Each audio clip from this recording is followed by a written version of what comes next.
Hello, I'm Todd Johnson, and this is Earlylands in Conversation. We spent multiple episodes looking at the Ukrainian perspective on Russia's brutal war. For this episode, we shift our focus to looking at how the average Russian views not only the war, but more broadly life in Putin's autocratic state. Our guest is the journalist Howard Amos, whose book, Russia Starts Here: Real Lives in the Ruins of Empire, tries to understand life in modern Russia, not by looking at the high politics and motivations of the Putin regime, but instead what life is like in the Pskov region of Russia, an economically struggling area that encompasses the country's frontier with the Baltic states. The book has received wide acclaim, with Foreign Affairs stating that, quote, Amos sketches Pskov's residents with deep interest and sympathy, yet without condescension or sentimentality, end quote. And the Times of London notes that, quote, few Westerners venture into this tragic, frustrating world, separated from the hurly-burly of Moscow or St. Petersburg by chasms of experience and expectation. Even fewer would be able to describe it as well as Amos, end quote. If you enjoyed this and our other episodes, please like and subscribe. We are pleased to welcome Howard Amos to Earlylands in Conversation.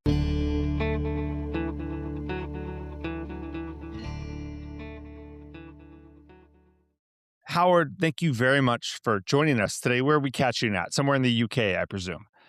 Thanks very much for having me. Yes, in Edinburgh. Let's jump right into this because, as always, I have more questions than I have time. The concept for the book is really novel. Walk us through your career and how it led you to writing this, which is basically not a snapshot. It's actually a deep dive into the life of, dare I say, sort of a benighted provincial Russian city.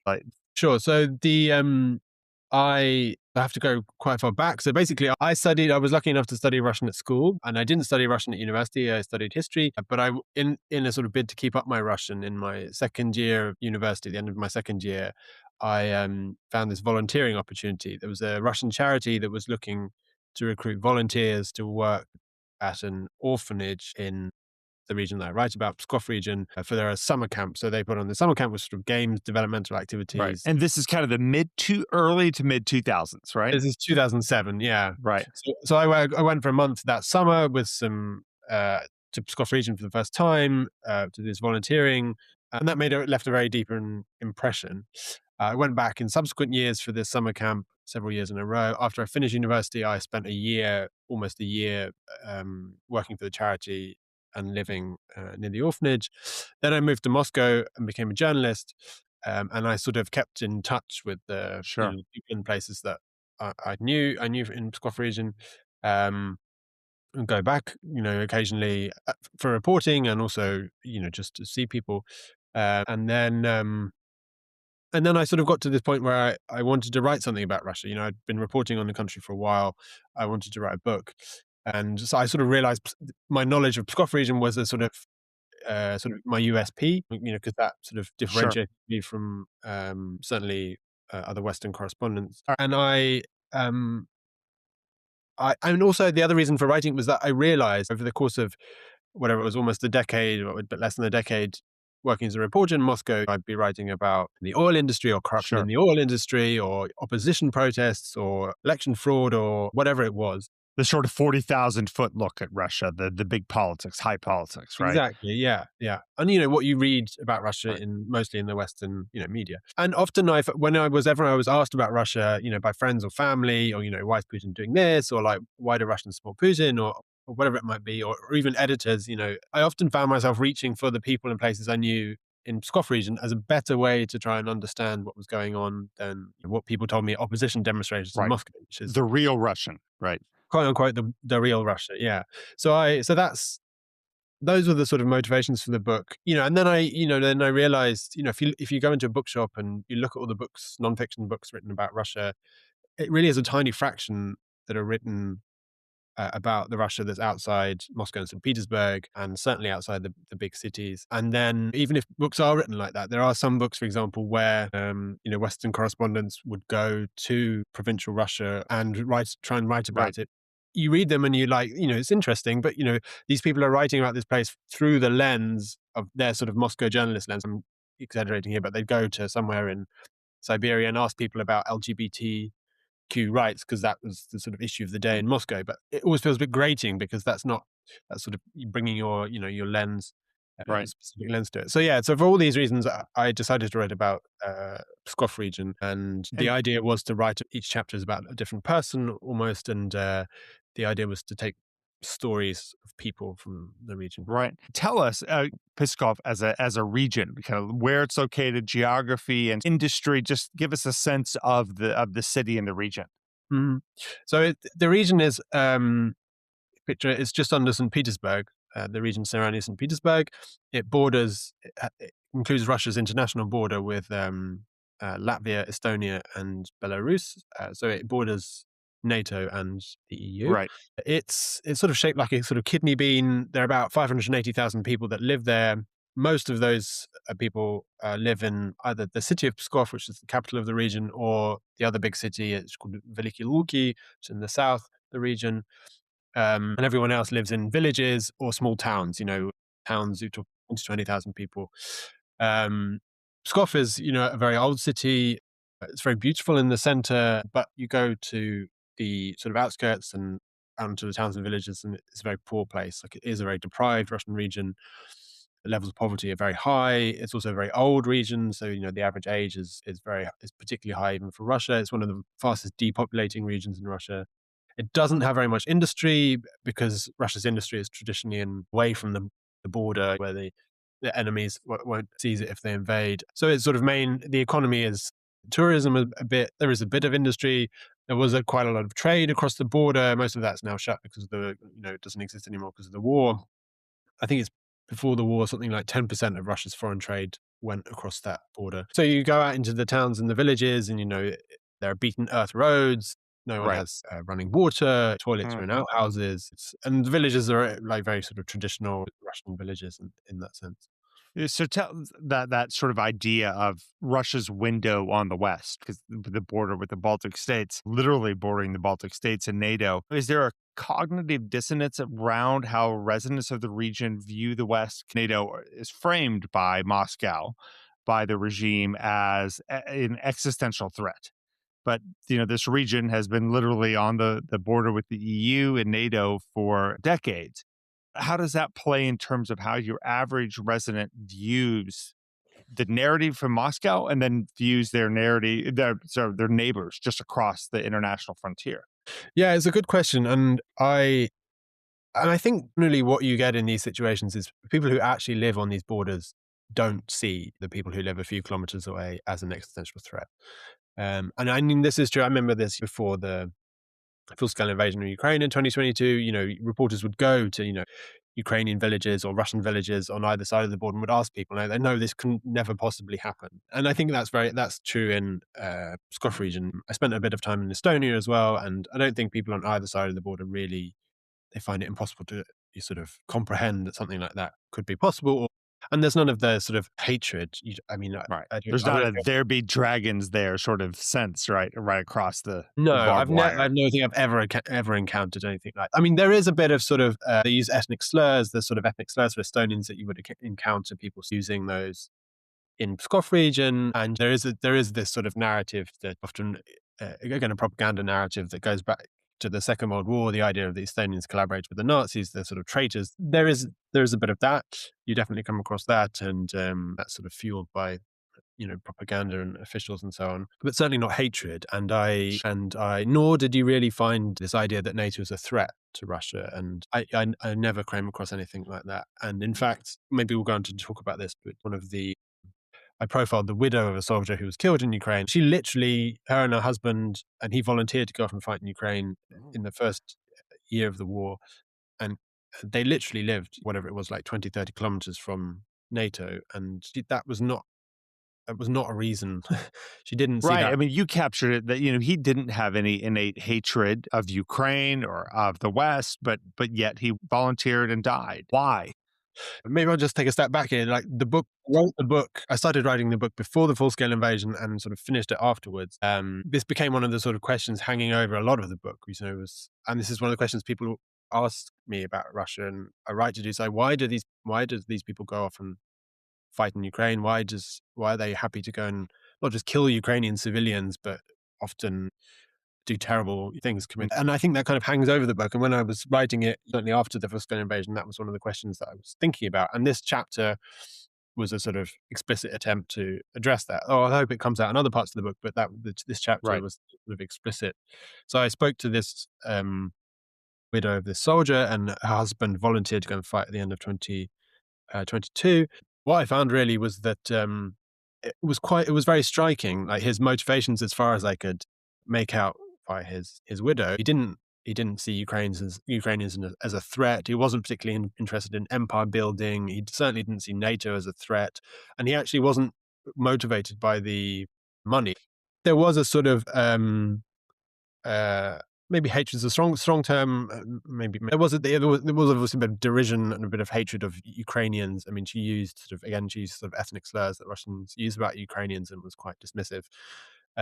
But I think what I understood as the reasons basically for his decision were, very classical reasons for wanting to join the army. It's a sort of social lift, as a sort of status symbol. He came from a very deprived area. I mean, he had a job, but it wasn't. Well, he worked in a local concrete factory. It wasn't well paid. Um, as a kind of means to better himself. And I think also there were I talk about it briefly in the book, these sort of ideas of masculinity, how he saw himself as a man and what that meant. Right. And yeah, this all sort of comes together, I think. So the reasons it doesn't really fit with the sort of propaganda narrative. I don't want to extrapolate too much. This was one person's story, but I think that that is quite typical for a lot of the rank and file soldiers who are. And Peskov has one of the highest casualty rates in Russia, given the fact that the 76th Guards Air Assault Division, one of Russia's premier military units, is based there. Thousands of widows, right, in the region because of that. And how are communities processing the return of the dead, and grief, resentment, of course, probably towards Ukraine, but resentment towards Moscow, or continued endorsement of the war? Yes, I mean that is again a very good question, and it's a very difficult one to answer. I think probably all of the above. I mean, we don't know exactly. We don't know obviously know exactly how many people have been killed. So I just checked before I came on the podcast. Actually, that the best data that we have is from this tally that's kept by the BBC Russian service and Russian outlet called Media Zona, and they have number of people killed from Pskov region currently is just over 1,000, and that's ones they've officially confirmed. They have so that it's likely to be much higher. So yeah, you're talking about thousands of widows, probably thousands of children, Right. potentially. Like the sort of for every person who's killed, and Scotland region only has 600,000, just under 600,000, residents. So at this point in the war, pretty much everyone, if you're living in a town or village in Scotland region, you're going to know someone who's been killed. It's that dramatic, and it's difficult when someone dies. Like you're seeking a reason, you want a reason why they made the decisions they did and the sacrifice they made, and that maybe that reinforces your support. Obviously, it's very difficult to criticize, to express any opposition. They get family members get large financial payouts from the government. But then, yeah, I mean, there is some fanaticism for the war in Russia, obviously, but it's not that common. I think I Well, if you drive down the streets in Pskov, presumably you see the large billboards advertising enlistments and the bonuses that come with it and such. Is that it? I mean, do you see more outward signs of Russian patriotism and support for the war, or is it now largely performative in terms of the billboards and the radio messages and such? So the last time I went to Pskov was in 2023. So it was Right. after the war started. It was just about a year after the war started. I went back. That was the last time I went to Russia, and that went back to finish doing the research for the book. And yeah, even back then, the only thing you saw on the streets were the billboards. And it's the same in Moscow, and it feels very jarring to me. Right, you're aware that you're in this country that's prosecuting this horrific war where hundreds of people are being killed potentially every day, and just very little to know that's going on. But then the thing that struck me, right, was that you on the surface you can't see, there's nothing visible, but the minute you go below the surface, it's all there, right? So even I was in Scotland for a couple of weeks. Um, one of the people I interviewed about a completely different topic. It was a young woman. She invited me around for tea, and we were talking about it. And then she just mentioned that her boyfriend next door was fighting in Ukraine, and he was wounded, and he was recuperating in the room next door. And then I went to there's this cemetery which is very well known because a lot of the paratroopers from the 76th Right. that you mentioned, they're buried there. And I wanted to go to the cemetery to see the new graves. I turned up there, and a funeral was about to happen of a soldier's kid. Like, so you scratch the surface, and it's right It's there, just there, right? just there. It's just under the surface. Outwardly, not much visible, but it has affected everyone's lives. Sure. Sure. Let's take a step back a little bit. Pskov is historic, a city that's obviously, or a region that's obviously on its financial back foot, as is so much of Russia. But you also make a case that has a long, centuries long democratic tradition unique to the region. Does that still exist today? That sense of that the walls that I think you were saying that the walls of the cities that were originally built to encompass all residents, not just the aristocracy. Does that grain of support for democracy still exist, or has it been largely destroyed over the course of 100+ years of autocracy, totalitarianism, et cetera? Maybe that leads into the question of how does your average resident on the street view Putin and the regime today?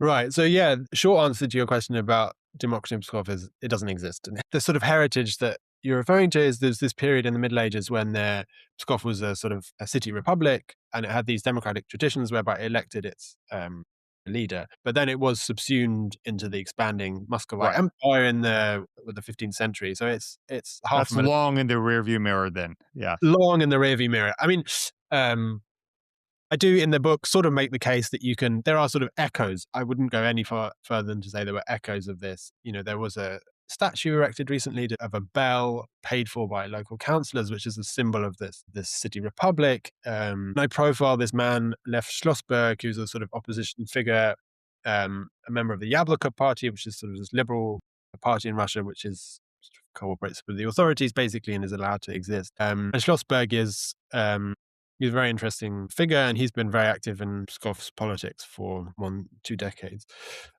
So I sort of argue that in him, and Yabloko does quite well in Pskov region. That's partly because of him, but maybe you could argue this is a sort of echo of this sort Sure. of democratic tradition. And I think there are legitimately two ways of seeing Pskov. Someone like Schlossberg would characterize the city as a sort of bridge between Russia and the West, um, stress its sort of ties to the West, and look back to this period as a city republic. And whereas if you talk to the governor or officials, they would characterize Pskov as a sort of watchtower on Russia's western border. They would stress its martial history, the fact that it always played a role in defending Russia against enemy invasion. So there are sort of two competing visions of the city, which definitely still exist, but you couldn't make the case that Pskov was in any way more democratic now than other parts of Russia. And on the Putin question, how is Mhm. he viewed? It's a gross generalization to say the man or woman on the street. But does he have a unique place, or is the view of Putin and the regime in Pskov the same that you would find in the Urals or in Siberia, et cetera? Give us a sense of that. I mean, I think it's probably quite typical how they view Putin in Pskov region, and obviously that was one of the reasons why I wrote the book, because I think you can extrapolate some things out. I think whenever I'm asked about this, how much the man on the street, quote unquote, supports Putin, I tend to say, and I think this applies. You can apply this to the support for the war as well. There's a sort of quite fanatical minority who are very pro Right. Putin, very pro the war. There's a small minority who oppose it. And then there's quite a big majority in the middle who, by their passivity or their fatalism or their disinterestedness, de facto support the regime or the Right. war. But they don't, I don't think they feel strongly either way. There's certainly not um, this sort of idea of the brainwashed Russian who's a sort of fanatical goose stepping adherent to the regime. I think that's entirely a myth. It's much more complicated. Again, that man or woman, is Mm. there an interest, a desire in the idea of an imperial Russia, a sense that this greater, the Russo world, including Ukraine, potentially including the Baltics, et cetera, this is part of what should be, quote unquote, an empire, maybe. But Yeah. or is that again Kremlin rhetoric and not really resonant with the man or woman on the street? I think that's a more interesting question than I think that probably is much more deeply ingrained. A sense of Russian greatness, then. Yeah, and a sort of nostalgia, as nostalgia for the Soviet period, which, often translates to a sort of imperial mindset. Absolutely. I think that's quite deeply ingrained. I mean, it's very interesting in Pskov region, right, when you think about empire and imperial legacy, right? The subtitle of the book is Real Lives and the Ruins of Empire, so when that subtitle that's a sort of nod to the Soviet Empire, which is no Right. more, the Russian Empire, which is no more. The people in Pskov region were also ruled by the Nazi Empire for 3 years during the war. So there's within the last century and a little bit, there have been three empires which are all now disintegrated, and so empire is a theme in the book. But when people are, when you're talking about resurrecting the empire, what for most people that means is a return to something that looks like the Soviet Union, and in Pskov region, that's in the Baltic states, which are right, Right. obviously. Yeah, I mean, again, I think there's a disjuncture between Soviet nostalgia and a willingness to go and fight and die to like take back Estonia or whatever it would be. There's people who would be, I mean, almost everyone is nostalgic for the Soviet Union, but certainly not everyone wants to go and fight and die to turn Estonia to rule from Moscow. Help us understand why there is such a pervasive nostalgia for the Soviet Union. I think when you're, yeah, thinking about that, and actually something that I think I discovered, maybe I suspected it before, but it was very much confirmed by the writing of the book, was if you want to understand modern Russia, if you want to understand what Putin is doing, you have to understand what happened to Russia in the 19th, and that's the collapse of the Soviet Right. Union and the fallout from that. And I think The that sort really of gangster capitalism and the sheer instability. exactly. I mean, and it's undeniable that the 1990s was a time of hope. It was a time of change. It was very exciting. But I think but at the same time, it was a time of extreme economic hardship, right?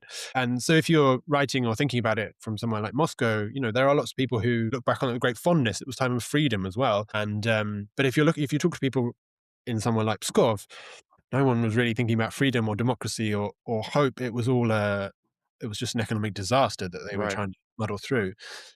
I often give this statistic. So between 1991 and 1995, the region in Pskov, it halved in size, right? So that's I don't know if it happened. I'm not sure it happened sort of evenly, but that's a sort of 10% GDP contraction every year, right? Mm. The biggest fall in UK GDP in recent history was during COVID, and that was about 10%, right? So that's like a COVID era contraction GDP year after year after year for 5 years. I mean, it's very difficult to imagine what that would look and feel like for, I think, people like us who've never lived through anything even close to that. Right.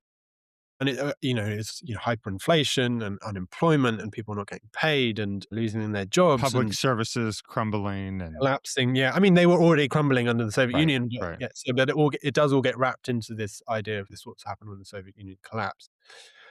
It's very important to like appreciate the extent of that The trauma of that. trauma of Right. that. Yeah. And obviously that is played on by Russian propaganda today, which, it's like Putin restored stability and prosperity, blah, blah, blah. I don't want to sound like a Russian propagandist, and it is interesting the way people think about that clearly under the influence of propaganda. There was one woman I spoke to had a very telling quote. She'd grown up in Pskov region, but now I think, lived in Moscow. St. Petersburg, was very successful. And she was talking about the 1990s having to like queue for food and like there being rationing and this stuff. And she said that every passing year, I look back on that and I'm sort of more outraged about that. The fact that, that we had to live through that.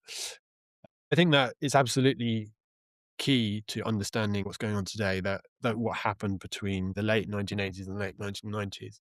And Um, the support of the alleged stability then that Putin and the regime brings. exactly. Yeah. I mean, I was just wait one more point, which is I think quite interesting because it's all bound up in the appearance of democracy and capitalism and how Russians view those words, those Right. concepts. For example, I think this is a very interesting so during the Soviet period, right? Obviously, and this ties back to imperialism we're talking. So during the Soviet period, obviously, Estonia, Latvia, and Lithuania, three Baltic states, were a part of the Soviet Union, and you could travel freely between Right. what is now Russia and all those places. So it would be very easy to go to Tallinn or Riga or Vilnius or wherever else. And then also during the Soviet Union, one of the charges leveled against the Soviet Union from the West was that they caged their people, and it was very difficult to leave the Soviet Union. So, and then what happens when in 1991, when Soviet Union collapses, Estonia, Lithuania, and Latvia become independent. Suddenly, it's very difficult for Russians to go to travel there. I mean, vice versa. Like very quickly, you have to get a visa, which means going to Moscow. But above all, it's very expensive, right? So you can still go, but you have to have money. And most people in the Moscow region in the 90s didn't have money. So for them, it's like an immediate sort of barrier coming down. Can't unless you're wealthy, you can't travel. Places you used to be able to go, you can't go anymore because Right. of the Logistically and financially, they were just, yeah, the bridge exactly. was too And far. then the ideology on top of that is that you're now free, and that you can legitimately understand people turning around and say, "Well, am I more free now than I was? I can't go." It's like these ideas quite complex when you Oh, for unpack sure. transition from That's also kind of a nice foundation to move on to this growing sense amongst Western analysts, and I think even just over the past 2 or 3 months, if you read the headlines, there is a sense that the Russian state is really creaky. That the Ukraine has certainly held off this assault and is now really bringing the war home to the average Russian, and that maybe there's a sense of a real war fatigue growing on the average street in Russia. When will that patience break in the Pskov and in other regions, right? When will the funerals and the boyfriend recuperating in the bedroom next door, will it ever transition into a real unease or potential unrest when it comes to Putin and the regime? yeah. So this is the sort of $1 million question, right? Isn't it? I mean, I don't know, and my gut feeling would be not anytime soon. I mean, I think there probably Mm, is. Yeah, we're sure with the lack of movement on the battlefield, with the high casualties, with the damage Ukraine is inflicting with its long range strike campaign. I think that probably means there is quite a lot of war fatigue. And I'm not sure support for the war was ever enormous anyway, but I think there's a very long way from that being translated into any sort of unrest, certainly unhappiness. I think when it becomes dangerous is if there's economic pain. Right at the right. moment, there isn't much economic pain, if any, really. I mean, certainly the first few years of the war were boom years, really, for places like Pskov region, and that is now coming to an end, but I don't think it's quite ended yet. It's sort of stuttering out. So the question is what comes after that, and whether I mean, I think the threshold to get people on the streets in small towns in Pskov region, and we were a very, very long way away from that. But then again, that's not how Russian regimes fall, right? Um, They the Russian don't, and then they do, right? yeah, exactly. They are very fragile, and it will happen suddenly and quickly. It's protests on the streets of Moscow really that matter, and I mean, almost certainly, if anything happens to Putin, it will be a internal move. It will be a internal regime move Right. against. Um, I think we're a long way away from that. I mean, there are recently, I think probably the most significant things is the internet restrictions that Indeed, exactly. through. Um, And how do you think those are felt in Pskov? We hear about Moscow, of course, because that's an easier headline. And obviously, what happens in Moscow is deeply important. But what does it mean in a place like Pskov? Yeah, it's a good question. Which I don't. It's very difficult to gauge from afar. I think it does contribute this idea of war fatigue. I think it contributes to a sort of general feeling of unhappiness that Right. people have. There's sort of grumbling. I don't think it will lead to anything dramatic. This is very. I think it is a fascinating moment, and these restrictions are particularly interesting because they do affect everyone, and it does very much seem as if it's something that Putin doesn't really understand. Yeah, it seems like he truly doesn't quite get what it for a man who famously doesn't use the internet or a computer, Yeah, that he doesn't exactly. understand that not having Telegram is impactful to his press secretary on down to the 16-year-old girl in Pskov, right? Yeah. It's a Yeah. pain. It's like a real pain for people, yeah. Yeah. Uh, I do think it is an interesting moment, and how it will develop Worth is watching for sure. certainly not gonna bring people out in the streets. Right, right. Well, so you spent obviously years amongst ordinary Russians who clearly have complexity, warmth, and their own moral frameworks. Yet so many of these people tolerate this brutal war that is so obviously a war of aggression, but obvious to us in the West, maybe not to them.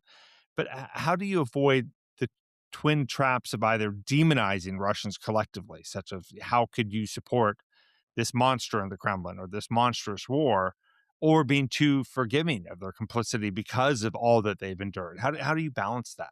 I mean, it was difficult, and it was something that I was very concerned about, when I was writing the book, that I didn't want it to become a sort of apology for Russia. How do you write about these people with empathy and understanding without trying to justify, what Russia is doing? Right, right, I hope the book navigates that, but I think it is a difficult issue. I mean, I suppose I just tried to let people speak. That kind of was like to give a platform for these people to speak, and not just to sort of say I support the war and then move on, but like I think by sort of explaining people's lives, the arc of people's lives, where they've been, what they've seen, their experience, their sort of lived experience of things. That hopefully that brings, and then you say they support the war. Hopefully, you can kind of see where that comes from or where that might come from. So, I mean, there are several chapters where it's a sort of a bit of a trick, really, that I introduce characters and that I have a very warm, very kind people.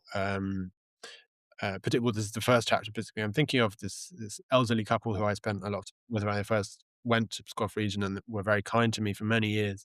And they support the war.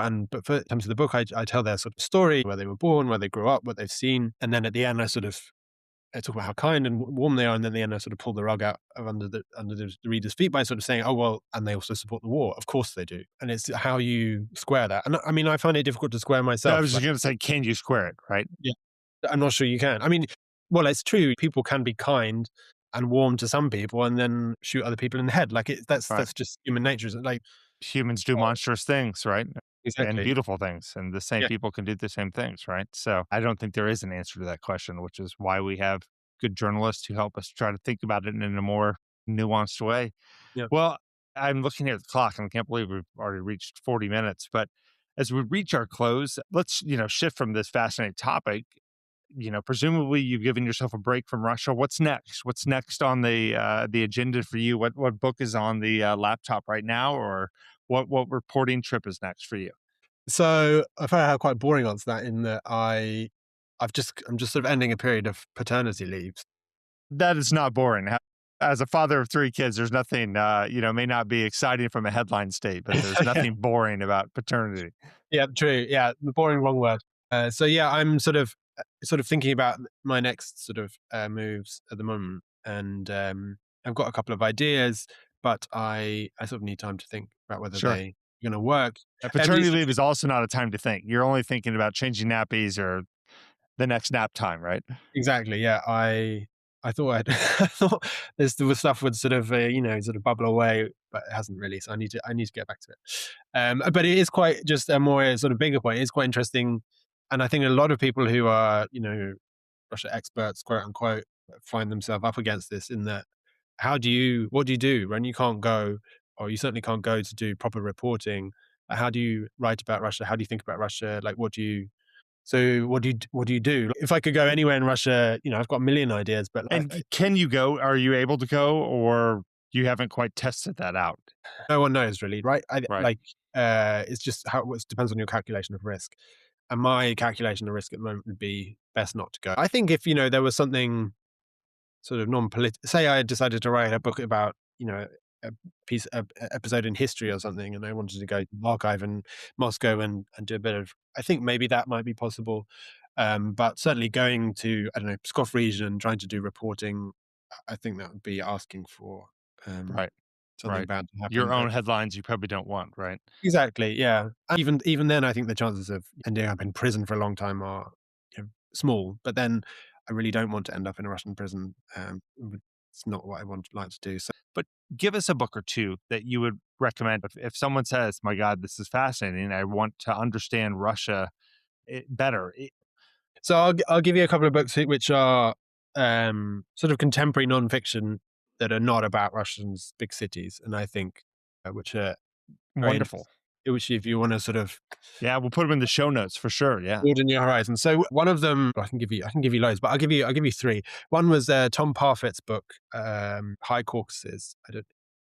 He spent a long time working as a journalist in Moscow, and he walked from in the early sort of late 2000s. He walked from the Black Sea to the Caspian through the North Caucasus. Obviously, a journey which you could absolutely no way do now.